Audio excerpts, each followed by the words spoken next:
Hello viewers, আসসালামু আলাইকুম। এক্সেলের নতুন একটা ভিডিওতে আপনাদের সকলকে স্বাগত জানাচ্ছি। আমি মোহাম্মদ শফিকুল আজম। আজকে আমরা এক্সেলের খুব ইম্পর্ট্যান্ট একটা ফিচার নিয়ে কথা বলবো, যার নাম হচ্ছে ম্যাক্রো।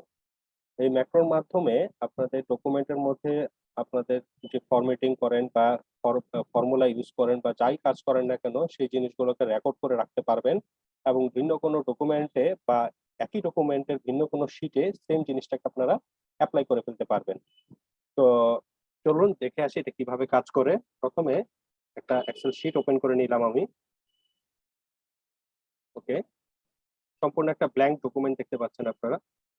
তো ম্যাক্রোটা শুরু করার আগে বাই ডিফল্ট এই মেনুতে দেয়া থাকবে না, আপনাকে যেটা করতে হবে সেটাকে ওপেন করে নিতে হবে।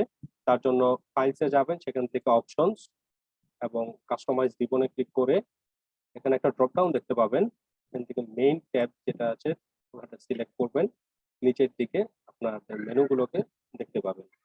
এই মেনু থেকে আপনার ডেভেলপার যে মেনুটা আছে সেটাকে সিলেক্ট করে অ্যাডে ক্লিক করলেই ডান দিকে এটাকে চলে আসবে। যেমন আমারটা এখানে দেখতে পাচ্ছেন অলরেডি চলে আসছে। তো এরপরে ওকে দিয়ে বের হয়ে যাবেন। তো ওকে দিয়ে বের হয়ে যাওয়ার পরে আপনাদের ডকুমেন্টের ভিতরে, ওয়ার্কবুকের ভিতরে এরকম একটা মেনু আপনারা দেখতে পাবেন। তো মূলত এর মধ্যে রেকর্ড ম্যাক্রো দেখতে পাচ্ছেন, এটা নিয়ে কাজ করার উপযোগী হয়ে গিয়েছে। তো চলুন আমরা একটা ম্যাক্রোর কাজটা দেখে ফেলি। প্রথমে আমাকে যেটা করতে হবে, রেকর্ড ম্যাক্রোতে ক্লিক করে ফেলতে হবে এবং ম্যাক্রোর একটা নাম দিলাম ফরম্যাটিং।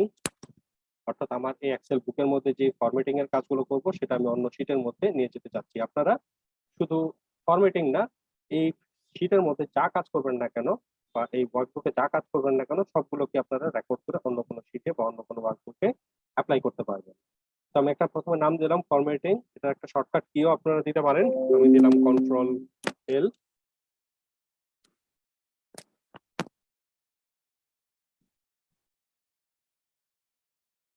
কন্ট্রোল পি দিলাম।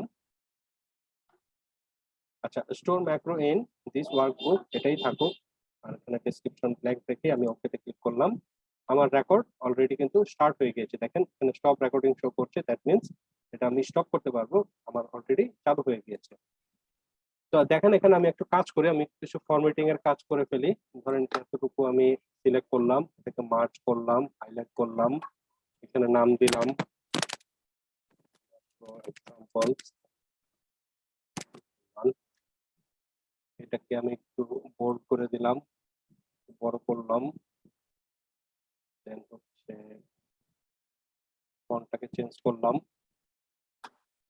এরপরে এখানে দিলাম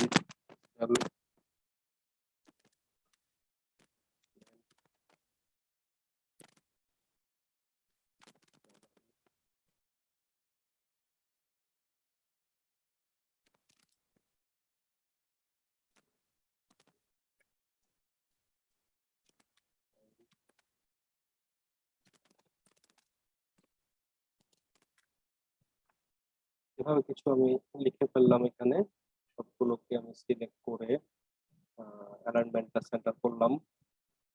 তারপর এটা আমি অন্য একটা হাইলাইট করলাম, কালারটাকে একটু করে বড় করে দিলাম, বোল্ড করে ফেললাম। ওকে, এভাবে করে এখানে আমি নাম লিখলাম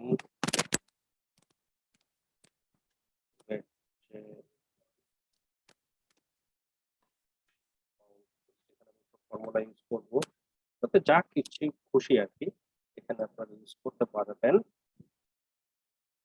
ধরেন 2 নম্বরে যেটা দিব,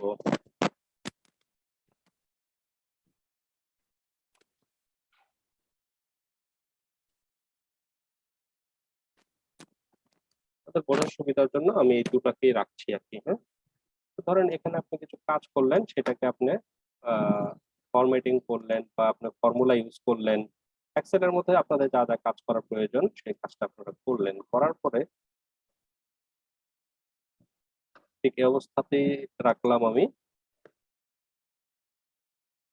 তো এটাকে এখন আমি যেটা করব, আমার তো অলরেডি রেকর্ড চালু হয়ে আছে, এখন এটাকে আমি স্টপ করে দেব। স্টপ হয়ে গিয়েছে। আচ্ছা, আপনাদের স্মরণ আছে কিনা আমি ম্যাক্রোটার রেকর্ডিং এর নামটা দিয়েছিলাম, শর্টকাট কি দিয়েছিলাম, কন্ট্রোল টি, তাই না?